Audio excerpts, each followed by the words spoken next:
In 1930, India was still the jewel in Britain's imperial crown, but a small man in a loincloth was proving to be a very rough diamond indeed. Mohandas Gandhi, rebel and holy man, was organizing the vast masses of India in an unprecedented resistance movement. There was no hint of it early on when, after a privileged life in India, Gandhi had studied law in Victorian London. Serving as a correspondent in the Boer War would help change his life. He gave up a wealthy law practice to work in South Africa for £1 a week, fighting discrimination against Asians. Here he developed the tactic of passive resistance that 20 years later he would exploit so brilliantly in India. For back in his homeland, he soon became a national figure of almost mythic authority. He abandoned European dress and identified himself with India's poor. He also took on the British Raj itself, demanding freedom for India's teeming masses.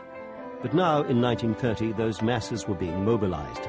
Gandhi had called for a march to the sea to protest the salt tax, and his people responded. They set out from every corner of India, simple peasants and fierce tribesmen, from the river plains and from the towering mountain country. When rioting broke out, troops had to be called in, and the British had to appeal to Gandhi to help restore order.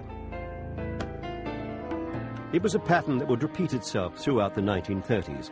Gandhi would be arrested, riots would blaze all over India, and eventually Gandhi would be released to act as peacemaker.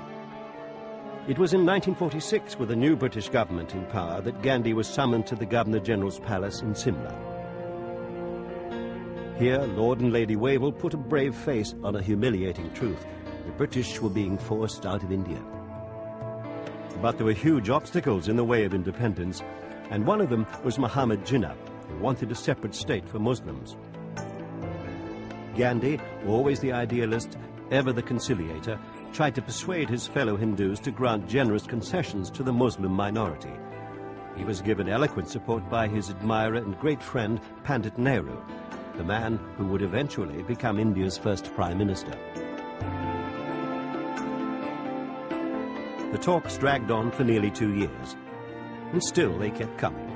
The diplomats and negotiators, the party chiefs and tribal leaders, the appointed spokesman for India's great cauldron of different cultures and different religions. There were ministers from Britain's new Labour government trying to unravel a mess that was not of their making. But for all the handshakes, there would be no real meeting of minds. The split would remain. When Gandhi learned that his beloved India was to be divided, he was heartbroken. When Hindu and Muslim groups attacked one another in a rage of disappointment, Gandhi began a fast in protest. The fast was the weapon he'd used against the British, and now he trained it on his own countrymen. As he neared death, emotional crowds implored him to stop, and in the end he did, but only when the fighting had ended. It would be the last heroic act in the life of the man they called Mahatma, the Great Soul. In January 1948, even as India was being reborn as an independent nation, he was assassinated by a Hindu fanatic who blamed him for the country's partition.